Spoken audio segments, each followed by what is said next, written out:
قبلہ صاحب یہ تو درست ہے کہ جو راوی اہل سنت کے علماء بیان کرتے ہیں حضرت ابو طالب کی رحلت کے بعد یا تو ان میں سے کوئی پیدا نہیں ہوا تھا یا پھر اس وقت ان کا اپنا اسلام ثابت نہیں، لیکن کیا ایسے بھی کوئی روایت ہے کہ جس میں حضرت ابو طالب نے کلمہ پڑھا ہو؟ قبلہ صاحب اس کی تھوڑی وضاحت کریں۔ اعوذ باللہ من الشیطان الرجیم، بسم اللہ الرحمن الرحیم، ایاک نعبد و ایاک نستعین، اللہم صل علی محمد وعلی محمد۔ اچھا سوال آپ نے کیا ہے کہ یہ تو درست ہے کہ جو 5 راوی حضرت ابو طالب علیہ السلام کے کلمہ کی نفی کرتے ہیں کہ یا تو حضرت ابو طالب کی رحلت کے وقت ان میں سے کوئی پیدا نہیں ہوا تھا یا پھر اس وقت اس کا اپنا اسلام بھی ثابت نہیں تھا، یہ تو درست ہے، لیکن آیا ایسی بھی کوئی روایت ہے کہ جس میں یہ حضرت ابو طالب علیہ السلام نے کلمہ پڑھا ہے؟ بالکل کیوں نہیں، بلکہ لوگوں کے ہادیوں نے یا باقی لوگوں نے کلمہ تب پڑھا ہے جب رسالت پاک علیہ السلام نے نبوت کا اعلان کیا ہے۔ حضرت ابو طالب علیہ السلام نے تو اعلان نبوت کا انتظار ہی نہیں کیا، بلکہ روایات ہیں بہار الانوار جلد نمبر 35 کے اندر یہ حدیث ہے، یہ روایت ہے کہ جب رسالت پاک علیہ السلام کی ایک آمد ہوتی ہے اس دنیا کے اندر، تو جناب فاطمہ بنت اسد سلام اللہ علیہا میرے آقا کو، میرے نبی کو اپنے ہاتھوں پہ اٹھا کر سیدھا جناب ابو طالب علیہ السلام کے پاس لے کے آتی ہے اور آگے کہتی ہے کہ مولا اللہ نے کتنا حسین بچہ ہمیں عطا کیا ہے۔ تو سرکار ابو طالب نے جب یہ جملہ سنا جناب فاطمہ بنت اسد سلام اللہ علیہا کی زبان سے، تو فرمانے لگے کہ اے اسد کی بیٹی فاطمہ، کیا تم بھی چاہتی ہو کہ اللہ تمہیں بھی ایسا ہی بچہ عطا کرے جیسا ہی ہے؟ کہا ہاں مولا، اگر ایسا ملے تو اس سے بڑی سعادت اور کیا ہو سکتی ہے؟ تو سرکار ابو طالب نے ایک بہت بڑا جملہ فرمایا وہاں کر، فرمایا کہ اس میری سبتا، اگر ایسا ہی چاہتی ہو تو پھر اس میری سبتا، سبتا عربی میں 30 سال کے عرصے کو کہتے ہیں، فرماتے ہیں اس میری سبتا، ابھی 30 سال تک پھر صبر کرو،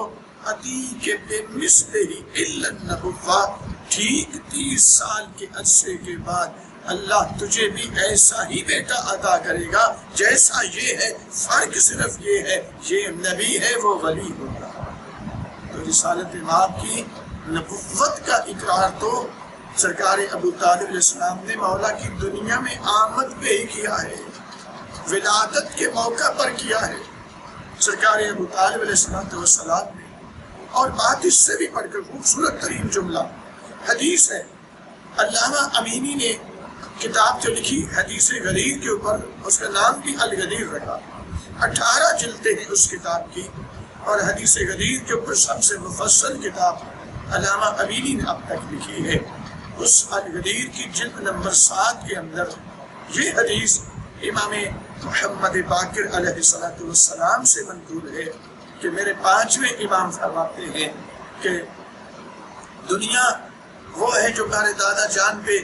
ان کے اسلام کی، ان کے ایمان کی نفی کرتی ہے۔ دنیا کو کیا سمجھ، ہمارے دادا جان کس طریقے سے کلمہ پڑھتے تھے؟ میرے 5ویں امام فرماتے ہیں میرے دادا ابو طالب علیہ السلام کے پاس ایک ایسی انگوٹھی تھی جس کے نگینے پر یہ پورا کلمہ ہمارے دادا ابو طالب علیہ السلام نے تحریر کر رکھا تھا، اور اس کے جملے کیا ہیں، اس کی عبارت کیا ہے؟ پہلا جملہ اس پر یہ لکھا تھا، رضیت باللہ ربا، میں ابو طالب اپنے رب اللہ کی رضاؤں سے راضی ہو گیا، وَبِابْنِ أَخِي نَبِيًّا، اور اپنے بھائی عبداللہ کے بیٹے محمد مصطفیٰ صلی اللہ علیہ وآلہ وسلم کی نبوت سے بھی راضی ہو گیا۔ بات یہاں تک ختم ہی نہیں ہوتی، سرکار ابو طالب نے تو کمال کر دیا، بلکہ آگے کیا فرماتے ہیں؟ فرماتے ہیں وَبِابْنِ عَلِي فَلِيشًا، اور جو دنیا میں آیا ہی نہیں، میں اس اپنے بیٹے علی کی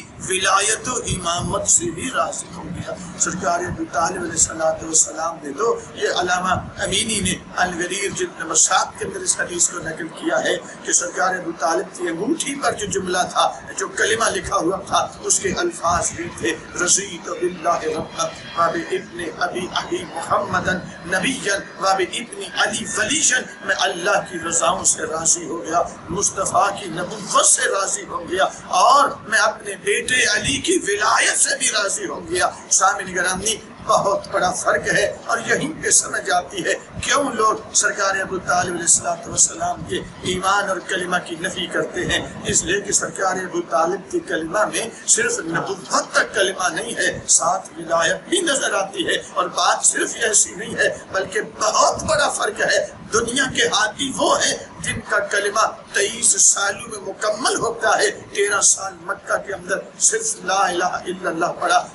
مدینہ میں 10 سال محمد رسول اللہ۔ لیکن سرکار ابو طالب وہ ہیں جو اعلان نبوت کے انتظار میں نہیں بیٹھتے، بلکہ اعلان نبوت سے پہلے ہی سرکار ابو طالب علیہ السلام نے اقرار ربوبیت بھی کیا ہے، اقرار نبوت بھی کیا ہے، اقرار ولایت بھی کیا ہے۔ پروردگار ہمیں سرکار ابو طالب کی اس احانت کرنے والے لوگوں کو پروردگار انہیں ہدایت عطا فرمائے، اور ہم سب جو سرکار ابو طالب کے اس ایمان پر